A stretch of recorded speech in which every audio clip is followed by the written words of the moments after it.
Welcome to the Tim Booker channel, where wisdom is worth sharing. We wish you a pleasant listening experience. The audio for this episode is a book called Alan Carr's Easy Way to Stop Smoking, which has a total of 190,000 Chinese characters. I will spend approximately 20 minutes to discuss why so many people have tried various methods but still can't quit smoking, and what methods can help them quit. At first glance, many smokers may find it hard to believe that a book can help them quit smoking. You might think, can a book really make someone quit smoking?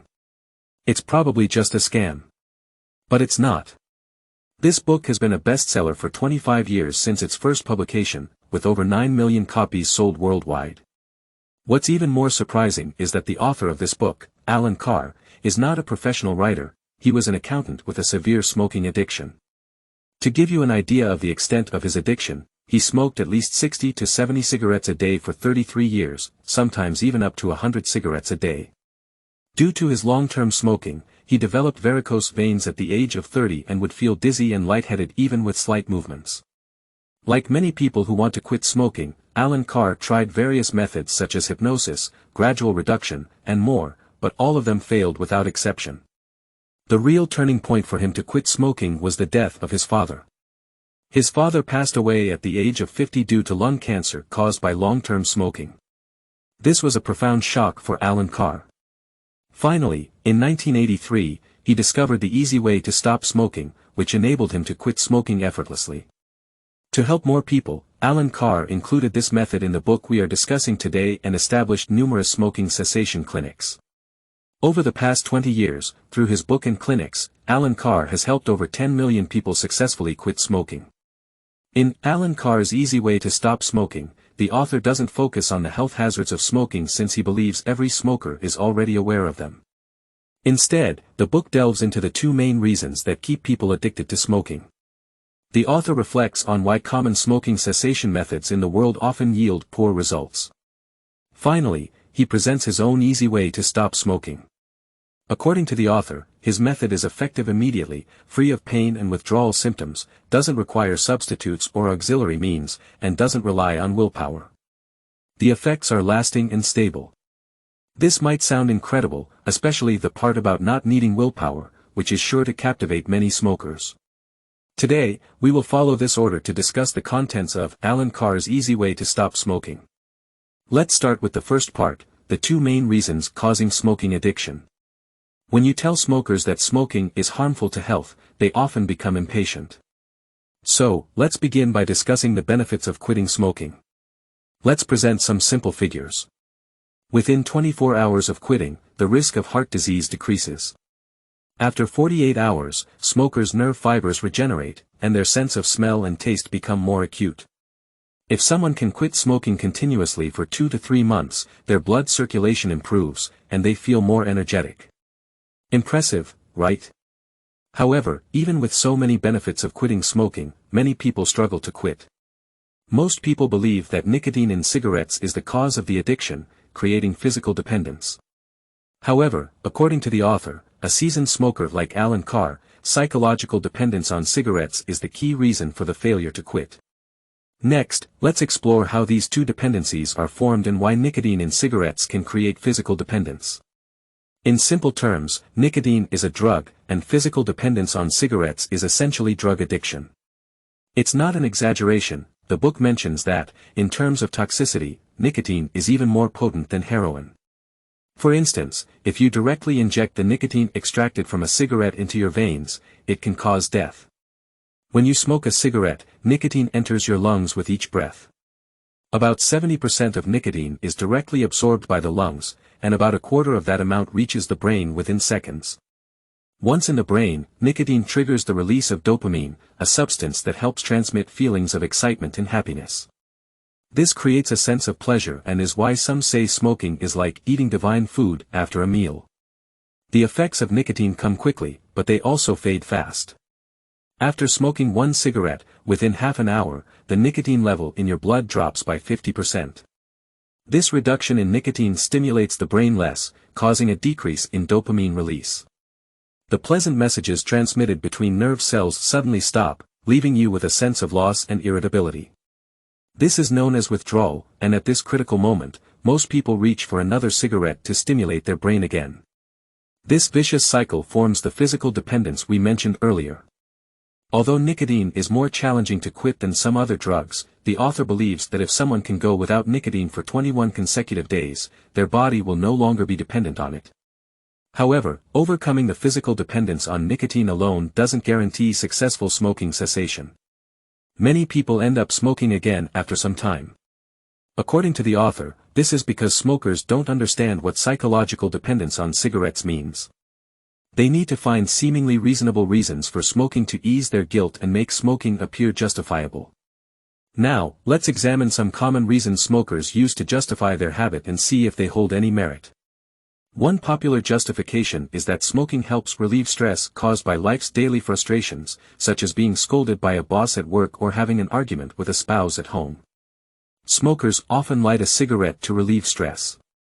However, as we mentioned earlier, smoking only creates an illusion of pleasure and does not genuinely alleviate stress.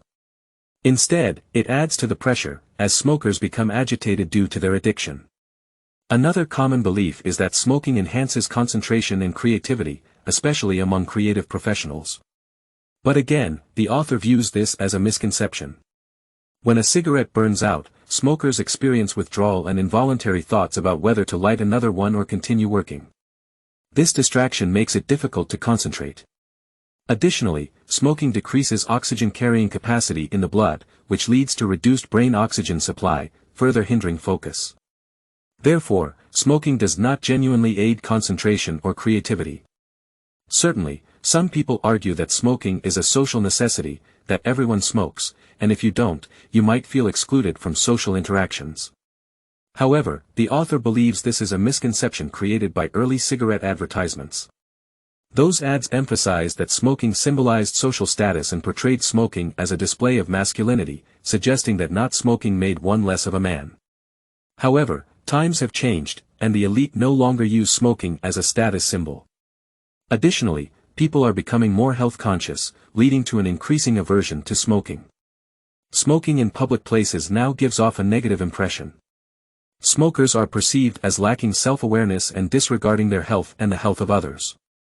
Smoking doesn't make people more socially accepted or charismatic. Instead, it hampers communication and connection with others. All these arguments behind smoking, whether it's for stress relief, concentration, or socialization, show a kind of wishful thinking, a willful ignorance of smoking's harmful effects. Psychologically, this is known as cognitive dissonance. When your actions don't align with your self-image, you try to find reasons to justify those actions. The biggest challenge of quitting smoking, according to the author, isn't the physical dependence on nicotine, rather, it's the psychological dependence on smoking. Smokers often believe that smoking helps them cope with stress, concentrate, and socialize. However, as we've analyzed, these reasons don't hold up. Now, moving on to the second focus of the book, why some common quit smoking methods in the market aren't very effective. The author believes that many of these methods fail because they don't help smokers break free from their dependence on cigarettes. 3 typical methods include willpower, gradual reduction, and using substitutes. The willpower method relies on smokers' determination to restrain themselves. However, this approach doesn't truly make them realize the harm of smoking. Instead, it might lead them to feel like they're making a sacrifice and become frustrated. Eventually, they may reward themselves with a cigarette, leading to relapse. The gradual reduction method, often recommended by doctors, involves reducing the number of cigarettes smoked daily until quitting entirely. While this method can lessen the harm caused by smoking, it doesn't effectively help people quit. Smokers are dealing with an addiction, not just a habit. By reducing the frequency, the withdrawal period between smokes lengthens, making them crave for the next cigarette even more. Using substitutes, such as nicotine gums or candies, is another method. However, the author believes this approach doesn't make smokers truly realize the harm of smoking. Instead, it implies that they still need the cigarette. But as we discussed earlier, smoking is not necessary from either a physiological or social perspective. Summing up, all 3 methods fail to make smokers recognize that smoking is a drug. Instead, they suggest that smoking is a necessity, which strengthens smokers' dependence on cigarettes. In contrast, the author believes that quitting smoking doesn't require willpower or substitutes. It's about recognizing the harm of smoking deep within and breaking free from the psychological dependence on cigarettes. The author calls this approach the easy way to quit smoking. And that brings us to the end of the third part. What is this quit smoking method all about? First of all, the easy way to quit smoking emphasizes one crucial fact: smoking is like taking drugs. Once you decide to quit, you must never take another puff because nicotine is a drug. Being unable to quit smoking is essentially suffering from nicotine addiction. There's no room for gradual reduction or the idea of just having one puff, as taking that first puff will lead to another and trigger an intense craving. This is an addiction, not a mere habit. Whether you smoke continuously or intermittently, it won't make smoking any less harmful, it will only make the addiction stronger. Therefore, for those who want to quit smoking, once you make the decision, don't question it anymore. The book offers a method called the imagination technique to help smokers overcome the withdrawal symptoms after quitting. You can imagine your nicotine addiction as a small poisonous worm inside your body, and your goal is to defeat it. This little worm has a weakness: it starves to death without nicotine. During the non-smoking period, the worm gets weaker and thinner. But if you can't resist and take a puff, this worm becomes active again, turning into a monstrous Godzilla-like creature. So, quitting smoking is a series of battles, and each successful day is a victory. After persisting for 21 days, the worm will be entirely starved to death, and you will win this battle. Unlike relying on willpower, the imagination technique doesn't make quitters feel like they are making significant sacrifices, making it more acceptable. The author himself, as a severe nicotine addict, succeeded using this method. Recognizing that smoking is akin to taking drugs is the first powerful fact of the easy way to quit smoking.